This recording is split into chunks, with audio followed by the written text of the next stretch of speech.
You're listening to Financial Advisor Marketing, the best show on the planet for financial advisors who want to get more clients without all the stress. You're about to get the real scoop on everything from lead generation to closing the deal.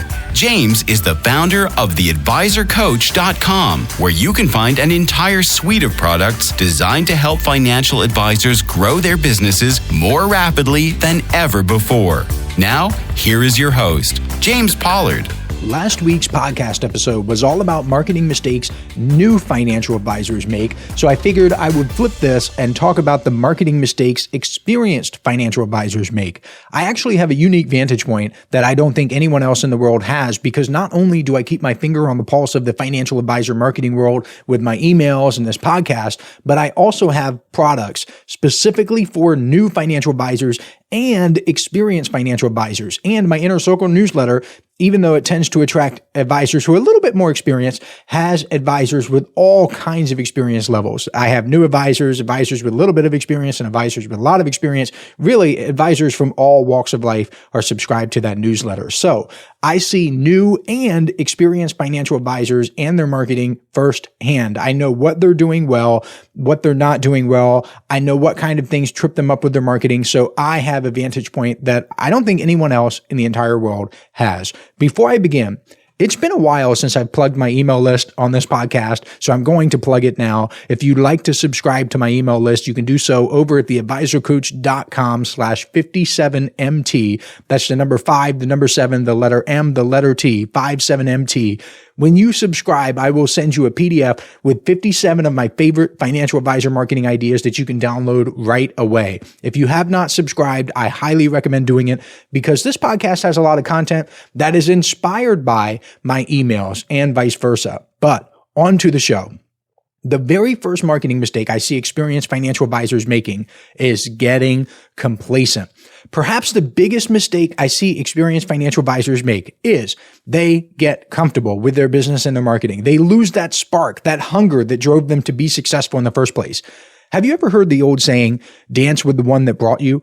Well, that's a success secret. And a lot of people stop doing the things that got them to where they are. I'm not necessarily talking about the tactics either, because tactics change, and yes, you have to adapt over time. I'm talking about the core fundamentals that built their businesses. One specific example is having a prospecting routine. Sometimes experienced financial advisors will ditch the prospecting routines because they feel like they have enough clients and everything is okay, and they may be fine for a few months or even a few years. But naturally, clients will begin to drop off and their business will either slow or begin to shrink. I know all about this because I run a subscription-based business. I am knee-deep into numbers like new signups, retention, average customer value, and churn. What's scary is that experienced financial advisors and already successful businesses will get hurt more by this decay than new financial advisors. Let me explain. Let's say that over the long term, you onboard 2 new clients per month on average. Okay, so I'm just keeping it nice and easy for you. 2 new clients per month on average. You take things very slowly. We'll keep it nice and easy here. And your churn rate is 5% per year, which means you lose 5% of your clients each year on average. If you have 20 clients, then only 1 will leave you in an entire year. That's not a big deal, because with your marketing efforts, you should be able to replace that person in about 2 weeks. Remember, you're onboarding 2 new clients per month on average. So if you lose 1, then you will probably replace that person in 2 weeks. However, this is where things get a little crazy. Let's say you have a successful business and you already have 100 clients and you have the same exact churn rate. Well, now you will lose 5 new clients per year. And assuming you don't stop your prospecting or your marketing routine, that represents 2.5 months of your marketing efforts just to get back to where you were. Again, I want to stress that's keeping the prospecting exactly the same. When you become complacent and you stop doing that, things become much worse. Momentum is so important. So even if you keep your marketing the same, I want to make sure you get this. If you never stop prospecting and you keep doing the same things that you were doing, it still takes you a lot more time to replace the clients because of the churn. Now, in the real world, will your marketing improve over time? Will you optimize your systems? Yeah, I hope so, right? I hope that your marketing will get better. But even then, let's say that your marketing gets proportionally better to the amount of clients that you now have. Well, it's still about the same amount of time to replace the churn if it's proportionate, right? So you have to account for these things. Another reason why complacency is so dangerous is because the actual tactics change in marketing all the time. I mentioned this. Tactics change. What worked extremely well a few years ago might not even move the needle today. The pandemic was a perfect example of this with in-person events. The pandemic was a gift for me because I was already showing financial advisors how to do online marketing and get clients online. And when the pandemic happened, it was like tens of thousands of financial advisors were added to the market and they were practically throwing money at me. I loved it, right? And to be fair, I was able to help a lot of them. I even did an entire newsletter issue about how to seize opportunity in a downturn and how to prepare for a recession. But simply throwing money at a problem when it occurs is pretty much gambling. You shouldn't do that. It is much better to proactively fix the problem, or even better, prevent it from occurring in the first place. What these financial advisors should have been doing was taking my advice all along and diversifying their marketing efforts. They should have had multiple marketing strategies, but they didn't. They got comfortable. They relied too heavily on in-person events and seminars, and it came back to bite them in the butt when the rug was pulled out from under them. The point is, complacency is a silent killer. Don't let it get you. Number 2, failing to nurture existing client relationships. There's an ancient Greek proverb that says, moderation in all things. I like that because there are some financial advisors who aren't complacent at all. They go all the way to the other side of the spectrum and go so gung-ho on marketing that they forget about their existing clients. That is also bad. Remember, moderation in all things. I've also seen cases where financial advisors will attempt to build a lifestyle business, and in their minds, lifestyle business means they don't contact their clients as much. That's also bad. So don't go too far on either end of the spectrum. And I get it. Look, when you're deep in the trenches of building a business and you're learning marketing, it's easy to get caught in the never-ending pursuit of new business. You want new clients, new business, new clients, new business. Bringing in new clients is exciting. It really is. It feels like tangible growth and progress. You can measure it. You get the rush. But in that rush to get new clients, don't let your existing clients fall by the wayside. I already talked a little bit about churn. There are lots of studies which talk about how it's a lot cheaper to keep an existing client than it is to acquire a new one. And I found that to be true as well. One article in the Harvard Business Review says that acquiring a new client can cost 5 times more than keeping an existing one. Now, that article wasn't specifically about financial advisors, so it may be more, it may be less, but it shouldn't take a rocket scientist to figure out that keeping a client is usually better than getting a new one. Plus, satisfied clients are more likely to refer others to your business, which is essentially free marketing. Now, I don't really like the term free marketing, but it's as close to free as you're going to get. And technically, if you're measuring it in dollars and cents, then sure, it's free. Okay. I think it's kind of crazy how there are so many marketers out there who talk so much about getting new clients. Build your business, get new clients. And I'm guilty of that. But a lot of these people, you can tell they're not really business owners because they don't focus on churn. Churn is the metric. They don't realize that reducing churn has an enormous impact on the bottom line. Most of the time, it's even more than getting new clients because there's a fulfillment cost that comes with getting new clients. You might spend 10 hours or more onboarding a new client when 2 extra hours, just 2, not 10, spent with your existing clients would keep them. That's kind of wild when you think about it like that. So your cost to keep a client is significantly less. You're not factoring in fulfillment. I know it's exciting to get new clients and to build your business, but you have to think about all the things that come along with that. You should think like this. Your existing clients are the lifeblood of your business. They are the ones who have already bought into your value proposition. They already trust you with their financial futures. They already have the potential to become raving fans and advocates for you. Neglecting those relationships is like ignoring a gold mine in your own backyard. You might be thinking though, okay, James, I get it, but how can I nurture my existing client relationships? And in fact, I got this LinkedIn message from a financial advisor about a week ago. Let me read it to you. Here it is. Do you have resources on how and what type of marketing to send existing and maintaining clients? One of the books on your to-read list mentions a certain number of touch points throughout the year. The challenge I have is that the subscriptions that I have found don't look professional or are a little cumbersome. Just wanted to see what your thoughts and views are on how to tackle this.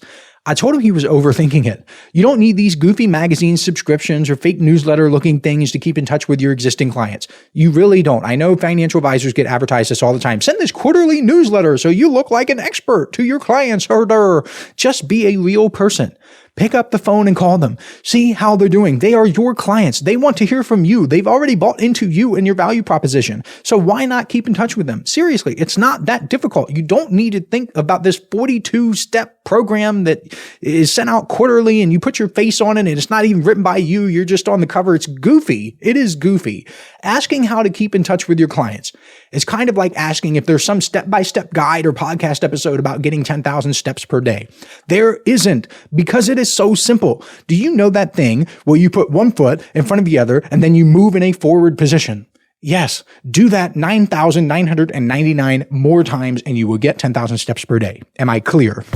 Listen up, financial advisors. This is something special I'm doing exclusively for people who listen to this podcast. If you subscribe to the Inner Circle newsletter over at theadvisorcoach.com/coaching, I will send you a collection of 7 copyright-free emails personally written by me that you can use right away to begin getting more clients. I call these my objection-busting emails because they're designed to overcome the biggest objections financial advisors face. All you have to do is send me an email letting me know you've subscribed, and I will reply back with a link where you can download them for free. I originally offered these in the May 2024 Inner Circle newsletter issue, and it was one of the most popular bonuses I've ever given away. Today, these 7 objection-busting copyright-free emails are only available to listeners of this podcast because I'm not mentioning them anywhere else. Go to theadvisorcoach.com/coaching to subscribe today. Now, back to the show.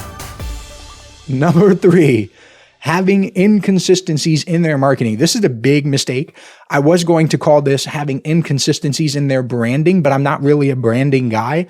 I think that branding is a byproduct of good marketing. But here's the basic idea. As you build your business, you acquire more and more marketing assets, or at least you should. A financial advisor who has been in business for 10 years will likely have many more marketing assets than a financial advisor who is just starting out. That should be obvious, right? Well, over time, there can be inconsistencies in the experienced advisor's marketing simply because the business changes over time, or perhaps the financial advisor's values have changed. Who knows? And that happens all the time too. One specific example that I saw about a month ago was from an Inner Circle member who asked me about a few of his website pages. And when I clicked on them, I noticed that they seemed like they were written by 2 different people. The problem was he wrote one page years ago and wrote the other page recently. A lot had changed, including his writing style and some of his core business values. As his business grew, he got more sophisticated. This gap in consistency can impact how clients perceive an advisor. When materials differ really markedly in tone, style, or message, it creates confusion. This is because potential clients might not receive a clear and consistent message about what the advisor stands for or offers or thinks about or wants to do with them. And I can't talk much about this because I have this issue in my own marketing. It's kind of inevitable because if you create a lot of content, just stuff is going to change. I'm guilty of not going back and reviewing every little thing that I have. In fact, that's one of the reasons why I haven't increased the price for the Inner Circle newsletter yet, because I have so many online ads, PDFs, blog articles, podcast episodes, and emails, just a lot of stuff. All of this stuff references the $99 per month price. I talk about $99 per month, $99 per month. If and when I end up increasing the price, I will have to go back and I have to update everything, and it's just a pain in the butt. Number 4, the 4th mistake, it is failing to collaborate with other professionals. As a financial advisor, you are an expert in your field. You have a deep understanding of investment strategies, retirement planning, risk management, and a host of other financial topics. You're technically competent, okay? But the truth is, your clients' needs often extend beyond the scope of your expertise. They need more than you can offer. This is where collaboration with other people can be a game changer.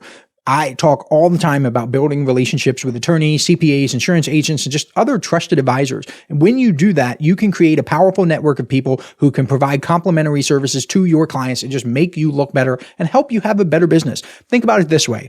When you're able to connect your clients with a top-notch estate planning attorney or a savvy tax strategist, you're not just helping them solve a specific problem. You're demonstrating your value as a trusted advisor who has their best interest at heart. You're showing that you're willing to go above and beyond to help them achieve their goals, even if it means bringing in outside experts. You have the business that can help them with that. But the benefits of professional collaboration, they go way beyond just serving existing clients.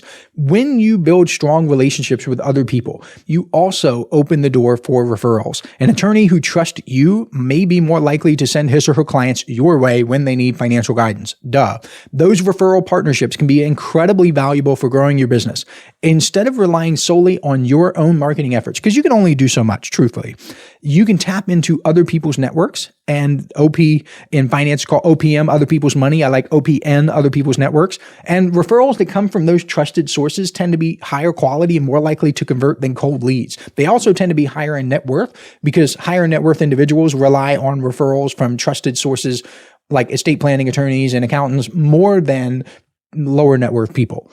So really think about that. I want you to build your business this way. Experienced financial advisors, it's crazy for me to come to you and you say you've been in business for 10 years or even 5 years and you don't even have a single relationship with someone like that. One way to start building those relationships is to identify the key professionals in your area or in your niche, whatever you do, and seriously, just start talking to them. I hate to be the guy who's just like, oh, just talk to people. It's that simple, but it truly is. Just look for opportunities to help them, have conversations with them, get to learn about them. Who are they? What do they want? How are they building their business? Just by learning about these people, you can have that relationship. Stop viewing everything as a transaction. Relationships should not be transactional. It should not be, I do this thing for you, so you do this thing for me. No, just be a good person and build relationships over the long term. And that's all I have to say about that in the words of Forrest Gump. And finally, number 5, the fifth and final mistake I'll share in this podcast episode is probably one of the most important things that experienced financial advisors can do. Here it is. Going back and improving your systems. So the mistake is not doing this. The mistake is not going back and improving your marketing and your business systems. Many experienced advisors get so caught up in the day-to-day grind of running their businesses that they neglect to take a step back and focus on improving what they have. The truth is, this kind of strategic optimization can be one of the best ways to take your practice to the next level. As your business grows and evolves, the systems and processes that worked when you were just starting out may not be as effective or as efficient anymore. You probably thought of new ways to do things. You probably picked up on bad habits that you should get rid of, or you let certain things slide because you were just trying to keep your head above water. But now that you've reached a certain level of success as an experienced financial advisor, it is time to go back and tighten up every aspect of your operation. That means taking a hard look at your marketing strategies, look at your onboarding processes, look at your investment management workflows, look at your team communication protocols, everything that makes your business run. It's about identifying areas where you can streamline, automate, and or improve, then taking action to make those changes. For example, let's say that you've been using the same client intake questionnaire for years. It gets the job done, but it's a bit clunky and it doesn't really capture all of the information you need to provide the best possible service. By taking the time to redesign that questionnaire, you could make the onboarding process smoother for you and smoother for your clients, while also gathering more valuable data to inform your financial planning recommendations, just to make things better all around. Or maybe you've been relying on the hodgepodge of different software tools and all of these things for client communications, financial planning, investment management. You just love software. You like to subscribe to a whole bunch of different tools. But you could go back and you could look and you could say, okay, out of these tools, what are the 20% of these tools that deliver 80% of the value for me and my business? Is it possible that I could eliminate some other tools? Is it possible that there are features in some of these tools that have been added that can help me eliminate other tools? You can go back and you can look and you can see what can have the biggest impact on your business. The key is to approach this optimization process systematically and strategically. I know buzzwords, systematically, strategically, but it really is true. Block out a chunk of time whether it's a few days or a few weeks, to really focus on analyzing and improving your business operation. Just systematically, what do I mean? Go through each thing that you have, this marketing asset, this onboarding sequence, this questionnaire that I have, this tool that I'm using, this other tool that I'm using. You go through systematically and strategically. What do I mean by that? I mean that you're going to look at how each of those things, whatever it is, marketing, operations, the software, how does that fit into your goals? Is it helping you? Is it hurting you? Is it hindering you? Can you do something better? Don't be afraid to ask other people for help. Don't be afraid to seek guidance if needed. If you're looking at a specific tool, you can contact customer service and you could say, my goal is this. Can you help me with that? Do you have anything I don't know about? I have had massive improvements in my business simply by contacting customer service of tools that I use. I say, look, this is what I'm trying to accomplish. Do you know anyone who has done something similar with your tool? Do you know anyone that can help me with this? Do you have a case study? Do you have a wiki? Is there something that I can use? Do you have a YouTube video, right? That has helped me tremendously. I know it may feel daunting to go through everything, especially if you have a lot of clients and you're busy and you don't really want to put your business under the microscope, but the payoff can be enormous. By doing this, streamlining your processes, eliminating inefficiencies, and implementing the best practices across the board, you can free up more of your time. You can free up more of your energy to focus on what really matters, which is serving your clients and growing your business. In fact, I would argue that this type of optimization is one of the highest leverage activities you can take or do as an experienced financial advisor. If you could improve your marketing funnel to attract more qualified leads or optimize your financial planning process to deliver more value to clients in less time, or maybe you could implement a team training program to boost productivity and morale, the impact of that, the cumulative impact, could be massive. All right, we've covered a lot of ground in this episode. We've talked about the dangers of complacency, the importance of nurturing existing client relationships, the perils of inconsistent marketing, the power of professional collaboration, and the transformative potential of systems optimization. How is that for a conclusion? I hope you take this information to heart if you're an experienced financial advisor, because I know it can make a difference for you. I've seen it with my newsletter subscribers. I've seen it with financial advisors who have been through my products. Thank you so much for listening, and I will catch you next week. This is thepodcastfactory.com.